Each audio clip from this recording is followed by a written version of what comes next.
welcome to the Antimatter radio show, live from West Lafayette, Indiana, June 23, 2009. I want to thank everybody for listening tonight. There's many topics I want to discuss tonight, but I want to start off discussing religion. I had to think about that for a second, exactly what I wanted to discuss. Religion is, as I've said in past shows, the most powerful tool a human being has. We've been fooled in our society to think that science, television, money, war, weapons, things like this are more powerful. Now, some of those things I just did give you are powerful. Science is enormously powerful. Weapons are enormously powerful. Money, when used properly, can be enormously powerful. But none of those is anything next to the power of religion. Sort of reminds me of the movie Star Wars, fantastic movie from 1977, which all of you have seen, where Darth Vader says early in the film, the power of the Force is insignificant next to the ability, the quote goes, the ability to destroy a planet is insignificant next to the power of the Force. That's what Darth Vader says when all the secret government cronies are in their secret chamber discussing how they're going to control the universe. And he basically says your power is nothing compared to the real power of the divine that is everywhere. And few have seen it, few have felt it, few know what it's made of, or can even start to write some poetry about it. I say poetry because you can't write it in analytic or scientific terms about the ultimate power of the universe, the ultimate power of reality, because it is ineffable. Ineffable means it's beyond words. So therefore, you only can come up with poetry. In fact, just so you know, I have a poetry book that is going to be, I'm going to put it on Lulu.com, Lulu.com, in the next couple days. It's a collection of about 200 poems that I've written over the last 15 years. And if you're interested, you can purchase that. It's going to be just like $1 to download it, and probably $3 or $4 to buy a paper copy. And since we're at it, the website for this show is antimatterradio.com. That's ANTIMATTERRADIO.com. And you can get all the archives from past shows and other information about this show. Okay, so back to discussing religion. Religion is the most powerful force in the universe, and that's exactly why you're tricked into thinking that it's not the most powerful force in the universe, because our world is being ruled by a secret government, which a lot of you probably listening to the show don't even know what that is, or if you do, you probably don't even have a very good glimpse, and even if you think you know a lot about it, trust me, you don't. I don't even know a lot about it. Okay, if you think you do, then tell me who the people are that are giving the orders to the Bilderberg Group. See what I mean? You don't have a clue who that is. Hardly anybody does unless you're inside that group. So that group may not, nobody knows where the power of that group comes from, where they've obviously got practice in ruling our lives. The end chain of that power may not be human, it may be extraterrestrial. And there's a lot of good evidence for that, as I've talked about in past shows.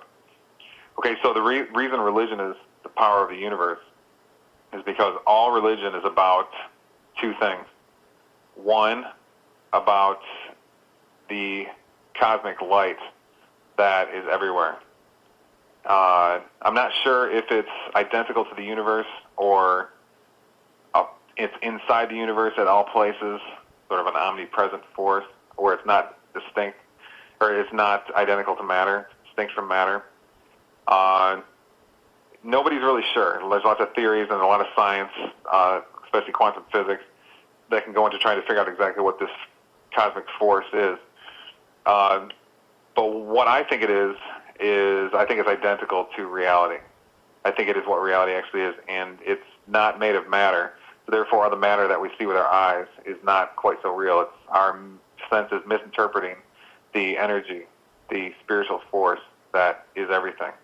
Now, that may sound, a lot of Christians may have a big problem with this and think, oh, that we've just committed blasphemy. You can't say the divine is identical to the universe. Well, I'm saying I'm not sure, first of all. And second of all, I'm not so sure that you're right about that interpretation of Christianity. There's a lot of Christians that really want to make strong strides to make sure that we say the universe is not divine and humans are not divine. Nothing's divine except God. God is divine, everything else is not. Well, the problem is that doesn't match up with the Bible too well. When you look at verses like John 10:34, where Jesus tells the angry mob of Jews that they are gods, or Colossians 3:11, where Jesus, it is told that humans are Christ. And then, of course, Genesis 1, where we're told that we're in the image of Elohim. Now that's often called God or the creators or something. A lot of discussion of what that means. So, there's a lot of other verses like that in the Bible, so that Christian interpretation I just simply have to flatly reject if I read the Bible. Okay? And then all the other religions, of course, have the same fact, which is to describe humans as having something to do with divinity as their composition, their makeup. Okay? And also the rest of reality has either, like Christianity, for example, says God is everywhere, omnipresent. Okay, so the spiritual power, the ultimate religious force, is in all places. So Christianity may hold the philosophical position that reality is not equal to this God force. Instead, the God force is coincides with it. It is at all places, coinciding with the universe. Now, other religions like Buddhism often don't say that. They'll say something, I guess you could say, stronger, which is that there is only the God force, only the spiritual divine power. So anyways, so religions are maps. Well, wait a minute, I said that religions are about two things, didn't I? So first of all, religions are about telling you about this spiritual power that is everywhere, and which you can see if you just take a couple steps to do that. What are those steps called? Well, they're called meditation, they're called prayer. These are technologies, and the religions are about that. The second thing that religions are about is what I call telementation. Now, a lot of you know that I have a book coming out. It was supposed to be out about a month ago, but publishers, a little bit of delay. My publisher is quite busy, I'm happy to say. And it's coming out in a couple days. It's called Telementation. And it's about the ability to control reality with your mind. Now, that is reality. Consciousness controlling reality is what reality is. Okay, if you don't know that, well, listen to past shows. That's just because you haven't been paying attention to what your mind has been doing. You've just been looking outward and not been looking inward in that solitude that is inside you to see the correlations between the two. Okay, so anyways, this book I have coming out is all about that. Now, religions are all about doing that as well. Buddhism, in particular, in many aspects, is all about how consciousness creates reality. Hinduism as well. And then there's also my Telementation book. I have passages from Christianity where Jesus says, with your faith you can move mountains, or move that mountain, and so forth. So those are what I take as the two things religions are about. Now, there's probably a third thing that we should say that religions are about, and that third thing is history. Okay? And you can listen to the past shows here, so I don't have to repeat all this information now. But the history you're given in school is false, and quickly, the reason I can say that is because there's no evidence for it. Okay? Somebody go and try to give me some evidence that we came from chimpanzees, or that just pick any topic to do with history, that the pyramids were built by thong-wearing slaves or something. There's no evidence for any of this. This is all theory. It's all junk. And as I said in past shows, such as the show 2 weeks ago, you can easily, if you just look at the evidence, what you can see with your eyes, the scientific point of view, you can get the correct view of history. And that correct view of history is something to do with that humans and or beings that were on planet Earth working with humans in some way were tremendously powerful. Their consciousnesses were tremendously more developed compared to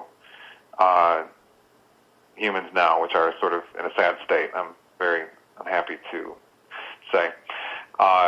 Now, take, for example, Baalbek, what I talked about 2 weeks ago. It's a monument or a temple in Lebanon, which there's no way we know how to build that now with our current technology. Nobody has a clue how to build it, as I said 2 weeks ago. So that means that either there were other creatures, let's start with this. Humans either were much more advanced and had much more superior technology in the past, and they built that. Or the only other option I can think of is some other creatures, intelligences, were more advanced than humans are now and created it. Or perhaps the third position, a collaboration of the two. regardless, we have direct, see with your own eyes, evidence that this past exists. This is the most powerful information anywhere that I'm giving you right now. It changes everything about anything you've ever thought about you and the world or anything. It disproves all this junk you're taught in any school anywhere. Okay? It's absolutely unbelievable. Pure science, because it's what you can see with your eyes. Okay? Unlike, for example, here's what's junk science. Junk science is CO2 from your car is causing global warming. Why is that junk? Non-science? Call it junk science or non-science? Because you can't see it. Somebody go point to that. You can't point to it. Okay? If you can't point to it, it's not scientific information. It's theory. And if it's theory, then politicians can take it over and start to manipulate you with it. But anyway, let's get back to the history in all these religious books, all these religions. So Hinduism, Buddhism, Islam, shamanism, Wicca, Christianity, Judaism, any religion you want to mention, they all have the same history, okay? They all have the history of these beings from the sky. You can call them star creatures, for example, came and created humans.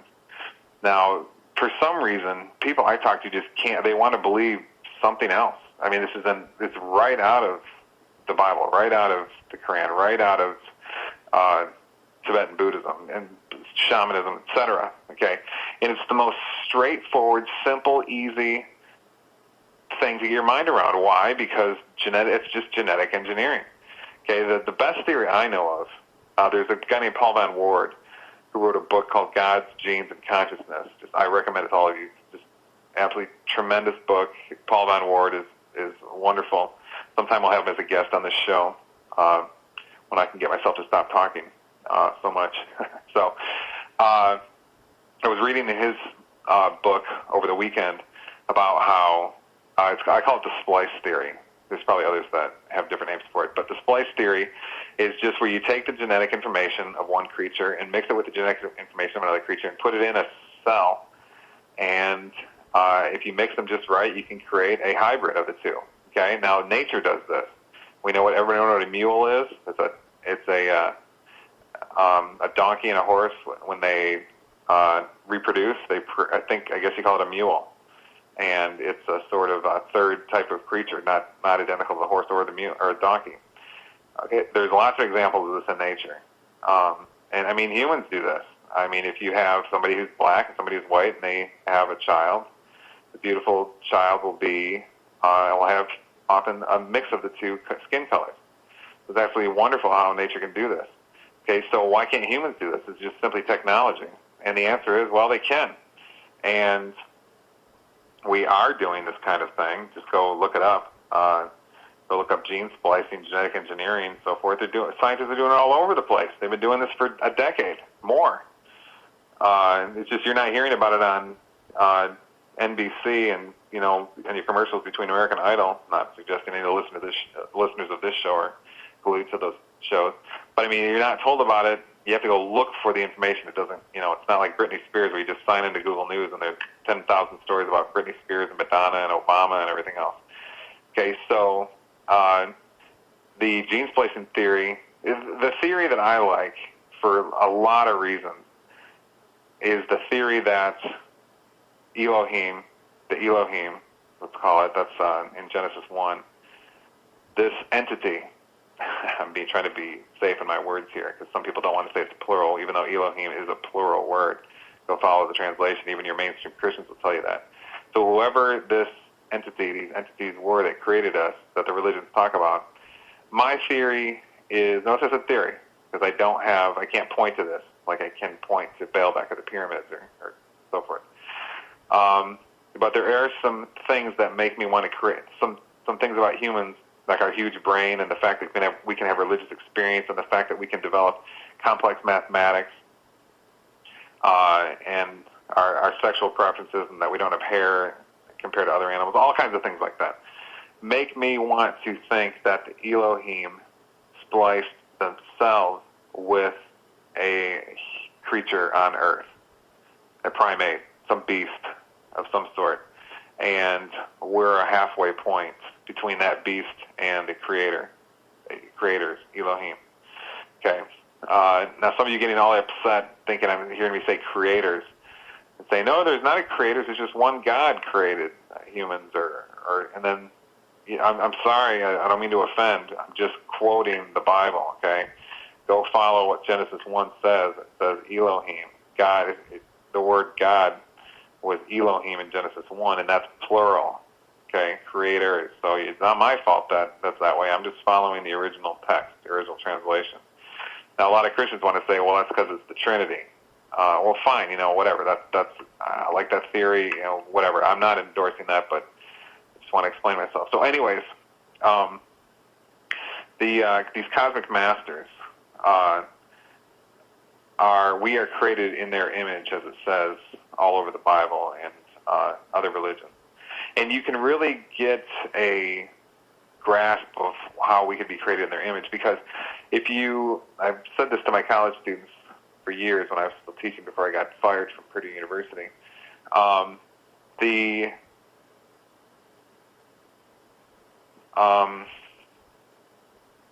interesting fact is that we have meditation. We have religious experience. Why do we have that? Okay, it's a very big clue as to what we really are. There's lots of. It's not just meditation and religious experience. We have paranormal experience and psychic experience. Okay, now a lot of you are not in touch with this, okay, and a lot of you don't know what I'm talking about, but this stuff is scientific, okay? What do we mean by that? Well, you can take a random number generator, a machine of some sort that really spits out random numbers, then put a person next to it who thinks about the number 7, just have them sit there and think about the number 7 over and over, and or have them try to, imagine that the machine is producing the number 7. Just have them really focus on that. And you will see during the time that they're focusing on, the machine will produce the number 7 in a way that is beyond chance, meaning that it's beyond just what it would if there was no influences, just by how many times the number 7 should show up by the percentages with respect to other numbers showing up. Number 7 will occur proportionally higher than other numbers. That's called paranormal psychic phenomena, and it's a hint. All of you could do that experiment at home, okay? That we're talking pure science again, right? Something you can point to, all right? None of this junk science, all these theories that you get, I'm sad to say, in our schools, So that's very powerful information, to say the very least. There's another example. This is done at Princeton University, and you might think, oh, you're just ragging on universities now. Why are you talking about? Well, the research was done at Princeton University sort of in the shadows, so to speak. People weren't, broadcasting this research and putting it in their college lectures and so forth. Just people would get together and work at Princeton and sort of do research when they could in this basement of some engineering building. It was called the PEAR Group, P-E-A-R Group. I think they broke up now, but their research is quite extraordinary. They had an experiment, for example.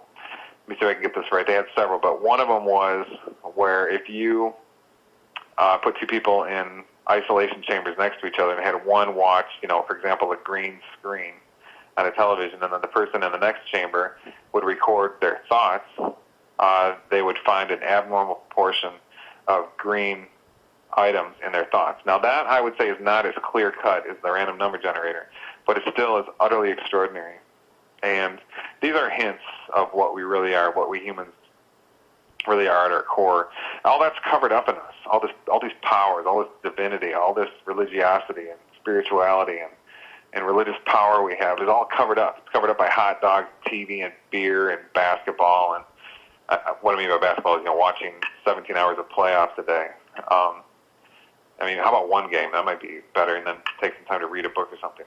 But all these other things, and plus we've got our bad food that we drink or that we eat, and our bad water that has the fluoride, the chlorine, and our shots that we take, and all this stuff is just responsible for destroying our consciousness. Now our brains are a receptacle of some sort of consciousness, because your consciousness is not identical to your brain. You can prove that really, really quickly. How do you prove that? Well, if I perform surgery on you and open up your head, which people can do. You can do that to people. You can perform surgery on their brain while they're fully awake.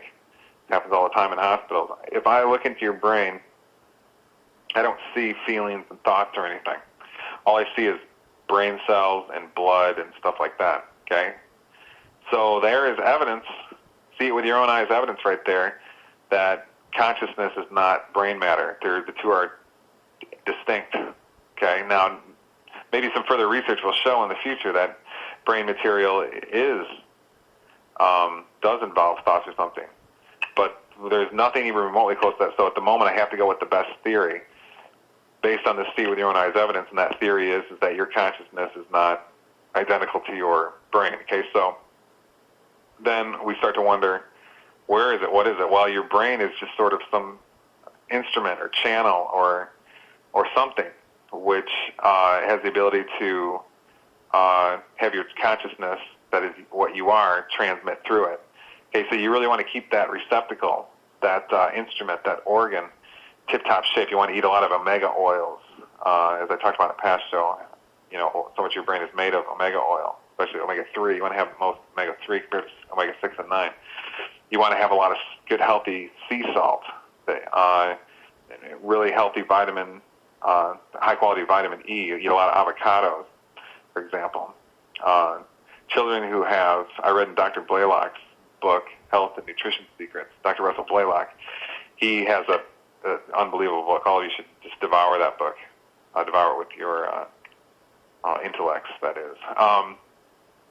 He has a part in there that talks about how kids who have an abnormally high proportion of vitamin E in their youth have extraordinarily better memories when they get older.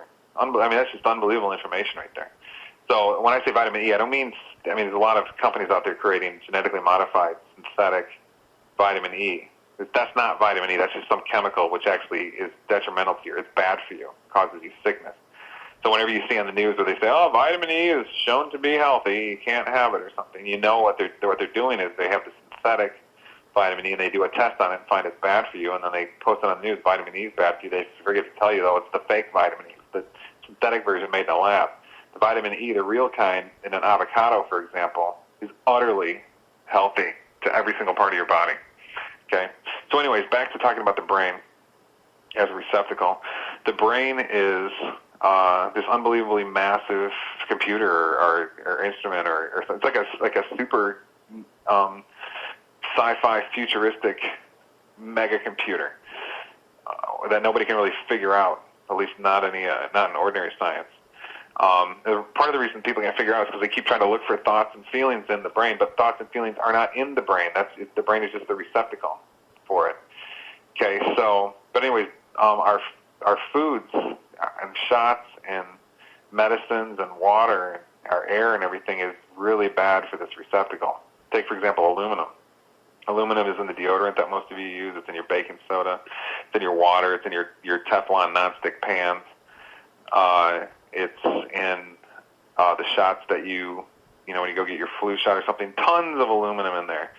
The aluminum is an utterly severe neurotoxin, brain cell toxin. It kills brain cells. Okay, that's not good. Okay, if you want to develop this receptacle that can let you realize the power of what you are, you don't want to be messing with aluminum or something. You don't want to have aluminum foil, and you don't want to drink soda pop cans that have all kinds of aluminum from the can coming into the soda. You don't want to drink soda pop anyways, unless it's Zevia, which is a good stevia cola, but still it comes in aluminum cans. So the brain is this huge receptacle that other animals don't have nearly as large of one.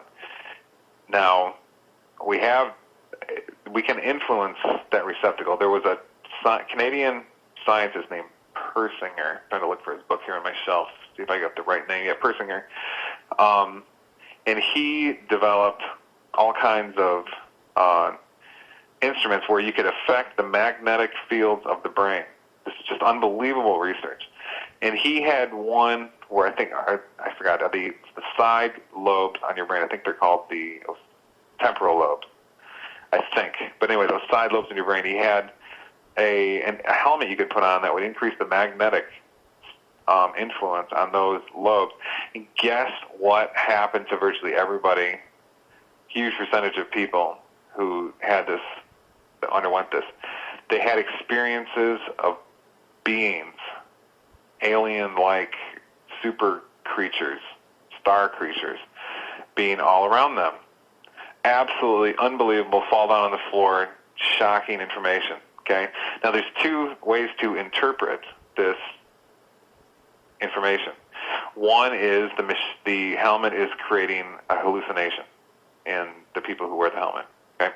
The other is the helmet is altering the receptacle and to where you see something that is there that you didn't see before because your brain has been enhanced to see what you couldn't previously see. You needed your brain to be restructured, to be empowered in some way to see something that you couldn't previously see. Okay? Now, so which theory is right?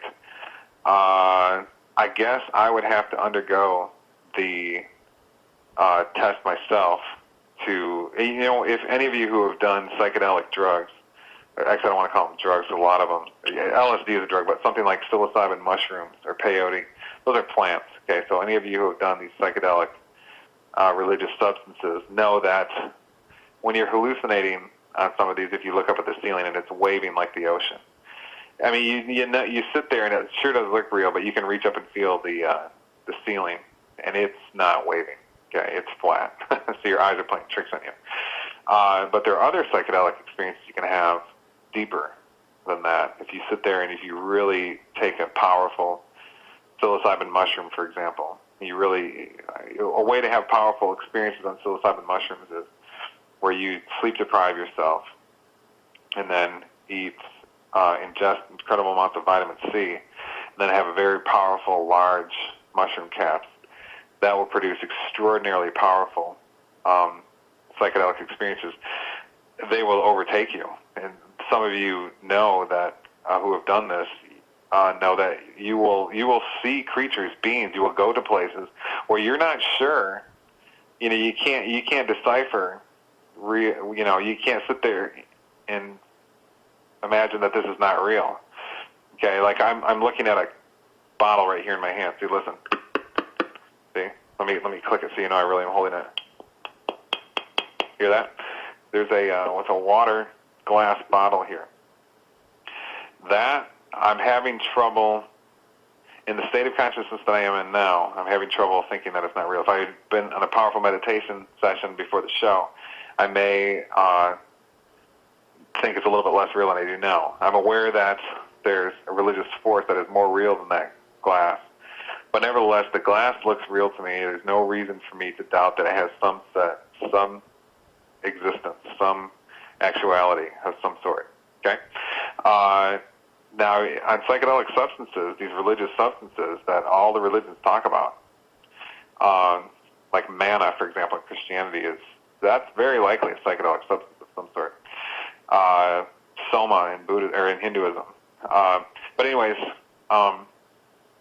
these experiences you can have in these substances are so powerful that you're not quite so sure if,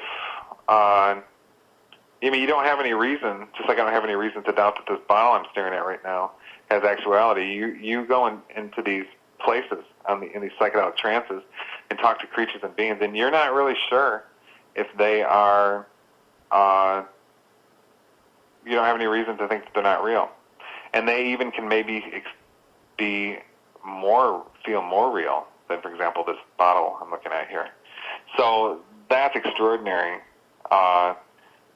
And what's happening in that experience is you're enhancing your receptacle. We're calling the brain a receptacle. You're altering it so it sees certain things that you could not see before without the help of the religious plant, the peyote, the psilocybin, the DMT, whatever.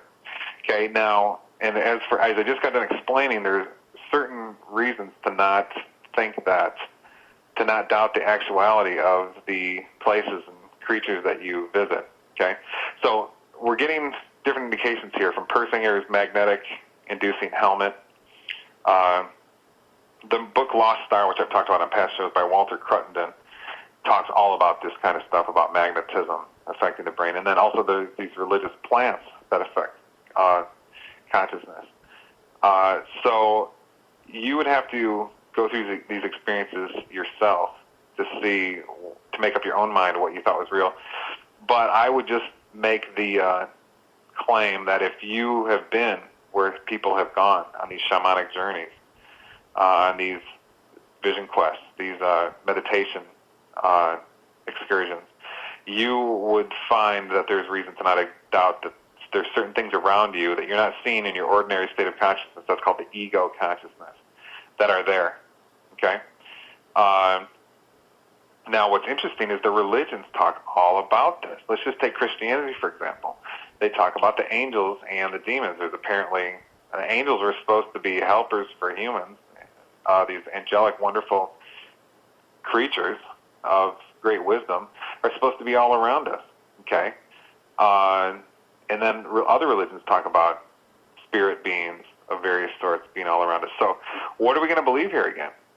We've got more see it with your own eyes kind of evidence here, because you can alter your consciousness with the magnetism machines that we've talked about with the psychedelic plants, and you can see this stuff with your own eyes, and maybe, if you're in such a position, you're going to reach out and see if you can have tactile experience of these entities as well. So why do we keep talking about how, see it with your own eyes evidence? Because the only thing you know in the world is what you can experience. Okay, so that's not just limited to your eyes. That's what you can see, hear, feel, taste, touch, and smell, and so forth. So if you close your eyes and meditate for 10 hours, powerful meditation, and you see a vision of the angel Gabriel or something, you are having direct experience of that entity existing. Now, some of you might say, well, that could just be a hallucination. Certainly, as this bottle in front of me that I'm looking at also could be a hallucination. How can I prove that thing is real outside of me? I can't. Why? I can't. Why? Because that bottle, all my experiences of it occur in my brain receptacle, which is the channel for my consciousness. The bottle appears to be outside of me. I mean, I look at it and it's outside of me, but where is your experience of the bottle happening? Is it happening where the bottle is or where your brain is? Obviously, the answer is it's happening where your brain is. So therefore, even though you think that bottle's outside of you, it is inside of you. Okay? I mean, the experience of it is inside of you. And you can't, all your experiences, everything you've ever seen in your life ever, has always been in your consciousness. Okay? You've believed it's all outside of you and over here and over there and blah, blah, blah. But it's always been inside of you. Okay? Your consciousness projected this belief that it's outside of you. Okay, so we can't prove the existence of anything outside of us. The only thing we can do is use religion to try to feel other entities unified with ourselves, and then maybe we can get some evidence that there's other entities outside of us. Because we're just trapped in our heads. The ego consciousness is just trapped in its head. So anyway, let's get back to talking about religion here. Let me just start over, okay? Talking about religion and meditation and these altered states and visiting with spirit guides and religious aliens and angels and so forth, these things fill us with joy. Why is that? Why, if you do Buddhist meditation and you have an experience of the divine light of nirvana, why does it fill you with utter, ineffable, beyond words satisfaction? Okay? Why, when you do Christian contemplative prayer and have a mystical experience like Paul did, Saul, that is, on the road to Damascus, why does that experience fill one, this experience into the divine light of God, why does that fill you with utter joy? Okay, these are interesting questions. When you take the psychedelic plant, when you ingest it and unify with it, it alters you so you can see more of what's out there in reality that you couldn't see previously. Why does that fill you with happiness to do that discovery and this contact with this reality that is imminent, that is proximate, but which you previously couldn't see? Do you see a pattern here? Religion is about joy and freedom and power. Okay? All of you listening to this radio show, no matter how much you've tried to liberate yourself, all of you have been tricked. That's what hopefully some of you are getting out of this trick. But you've all been tricked by the TV, by these fake churches in America, to think that religion is something that it's not. For example, if you go to these churches, you're tricked into thinking that religion is just about, you just say your Lord's Prayer and you believe that there's some Jesus guy flying around somewhere. And if you do, you're born again. And if you don't, well, you're going straight to hell. Okay? I mean, come on, that's not even biblical, that garbage. Okay? So, I mean, I say it's not biblical because there's so much more going on in Christianity than that. Okay? Now, the religions are your roadmaps for, as I said, meditation and telementation and history. Okay, and they're about giving us freedom and happiness. Now, other things like television, hot dogs, some boring conversation with someone, these things may give you temporary titillation. Okay, they may release you from yourself and give you sort of very low-level, shallow, escapist, fleeting happiness. Okay, very, very low level. But it fades, and it really leaves you feeling empty because the emptiness inside of you never really was covered up. It's there. Just look inside you. Religions are about turning that emptiness into a flood of joy. Okay, all the religions are devoted to this. Okay, I mean, take Christianity. What's the goal of Christianity? To be, to feel and experience the Holy Spirit. Now, that's mysticism right there. Okay, to have direct experience of the religious one called the Holy Spirit here in Christianity. To have your consciousness filled with that can only fill your consciousness with utter bliss. Okay, that's called mysticism. That's called one entity touches the other. Holy Spirit touches consciousness.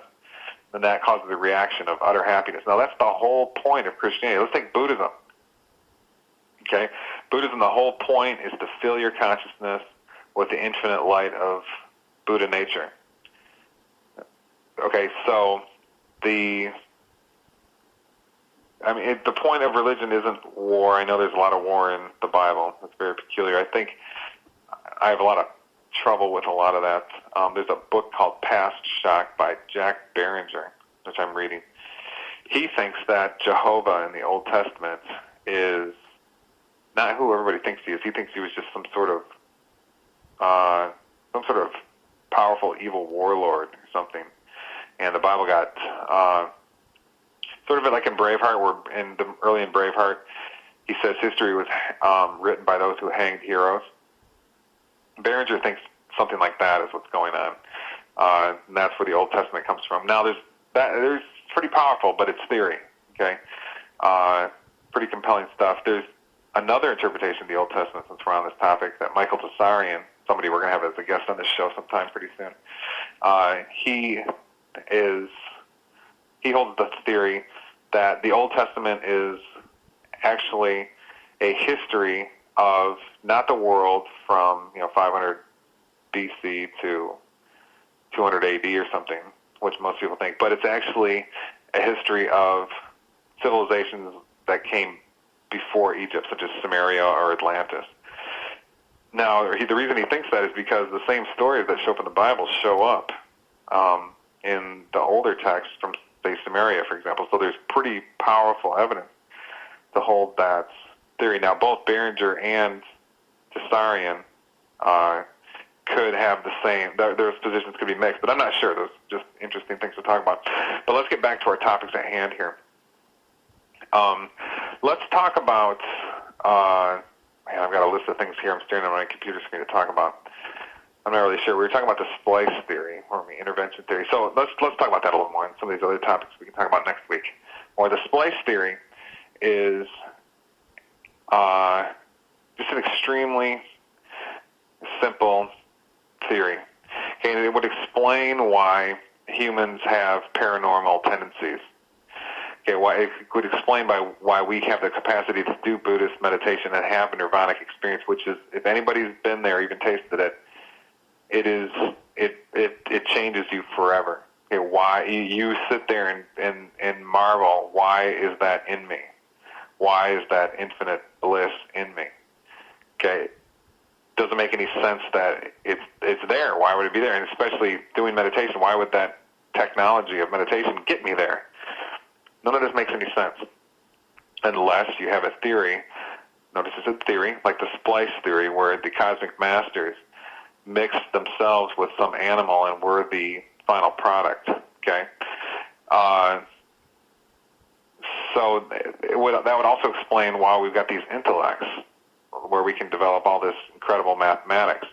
I mean, there are certain humans who mathematics just comes absolutely incredibly easy to them. They can just sit down and they can just think, abstract algebra or ultra complex differential equations. It's like nothing to them. They can think about ring theory and all the quantum topology and so forth, and it's like nothing to them. Okay, that is quite fascinating to me. Okay, and also take the autistics. Okay, the autistic savants. Why, if their brain overdevelops, and that's not a negative term, overdevelops, that's a complimentary term, of course. Why, if their brain overdevelops in certain ways, do they have these unfathomable powers that most of us can't even really believe, where you can do complex multiplication, like you can multiply 10,741.69 times 43,921.114, and you can come up with the answer in your head in 1 second. There you go. That's what we're talking about in this whole show here, okay? Most of you can't relate to that. You don't understand. How can somebody do that? But the point is they can. Why? Because their receptacle, their brain organ, has been altered in a certain way that lets their consciousness, their paranormal psychic conscious abilities become empowered. Okay, so that's what all of us are. Do you see this? All of us have a brain receptacle that can be developed, and we all have these religious powers. It's hard for some people to believe it because it's not in the New York Times, it's not on CNN, it's not in Seinfeld or something. And this we glue our minds to this stuff, and that becomes our reality. Well, glue your mind to something else. Okay, glue your mind to higher powers, immortal power, the divine light of religious consciousness. Okay, the astral eye that you have, because this stuff is real. Okay, you can read my book Telementation and learn how to do telementation in a week, and you won't even believe. You'll fall off your chair in shock that telementation works. I remember when I first learned it years ago, I could not believe it. Okay, you can study. There's some. I've got a list here in front of me on my computer of all these things I want to talk about. You can study all these other topics that are scientifically provable. See it with your own eyes. Proof. You can all do the experiments at home to prove it. That proves that what we are is a powerful creature, a psychic, religious, paranormal super being. That is what humans are. You can prove it. Okay? And all of you have been tricked to thinking it's not real because it's not your fault, I guess. You've been raised in this public education system where you're taught that you're a stupid monkey. Nothing against monkeys, but just trying to get the point across, okay? So anyway, the splice theory is, it explains all this stuff, why we have this huge receptacle. I mean, chimpanzees don't have that. Where'd it come from? We don't have any fossil evidence of any creatures with huge brains except humans, okay? And those are only fossils in the very, very recent past, the last couple thousand years. There is another, this just came to my mind. There are a couple different types of big brain fossil creatures that have been found in the very, very recent past, say the last 30,000 years. Okay, one is called Cro-Magnon. That creature was very human-like, actually had a significantly larger brain than modern humans. Unbelievable information. That's fall down on the floor, amazing information, okay? That trashes everything the evolutionary theory people have been wanting to talk about, okay? Then there's another creature called Neanderthal, which it's believed was quite sophisticated. We've apparently got some decent fossil evidence to show that they had religion, art, cities, some farming, and so forth. And then there's the most interesting creature of all, called a conehead. Now, these creatures are in museums in South America, Greece, and other places. So don't even sit here and tell me that it's not real. You can go to South America and see these skulls for yourself. Okay? What they are is just like the Saturday Night Live coneheads. They're just like that. They've got big cone heads, okay? And it's interesting, the ancient Mayans, they depicted their gods and their shamanic kings as having these big cone-like heads, okay? And, of course, a lot of the fossils are found down in that area. Of course, there was that recent Raiders of the Lost Ark movie that was all about this, too. They kind of mixed two ideas, crystal skull theory, crystal skulls, and cone heads. Crystal skulls, of course, are another thing that are in museums. So those are real. So anyways, the cone heads, a lot of people try to say, oh, well, the cone heads, you just easily can explain that because we all know that primitive people like to modify their bodies. Of course, contemporary modern humans do too. But primitive people like to modify their bodies and stretch out their necks and earlobes and all this kind of stuff. So the cone head is just a product of people deforming a skull. That theory does not work, and here's why. Notice I said theory. Because the theory is that you stretch out, as the head grows, you clamp it down so it grows out in one direction rather than all directions. So it doesn't form a sphere, it forms a tube because you clamp down its ability to grow in certain directions, so it compensates by growing in all the others. Now, that's a pretty big assumption to think that it would do that kind of growth and grow in that. Kind of like if you pinch a balloon, if you squeeze half of it, then the one big part bulges out. Okay, that's the theory. Okay, now, first of all, it's an assumption that the head would respond that way, but here's the big problem. If you did that, you would have like a pole sticking out of someone's head because you couldn't have a fully elongated cone head, which is just like a big cap put on your head because there's not enough matter. You would have to have a thinned out tube because just like when you shrink the balloon, you're shrinking it down in one area so it expands in another. Okay, but the shrinking down part where your hands is exactly what you don't see in the cone head skulls in the museums all over the world. Okay, what you see is nothing of the sort. You see it's is not shrunk down in a place where you think the clamping happens to make it elongate in the back of the top. Okay, so I think the theory that it's from body modification is destroyed right there. If so, what do we have here? We have something, some sort of huge head and presumably ultra-massive brained creature that was all over the world, and apparently some cultures like the Mayan worshiped them in the recent past. This is unbelievable. This is incredible information. Why is it not on all these news stations? I mean, what are the news talking about today? Britney Spears some more? Obama? I mean, this is unbelievable. Okay, who are these creatures? Is this the Elohim? Or some extraterrestrials? Is it another just kind of human that was around? What relation do they have to us? Why were some ancient religions worshiping these people?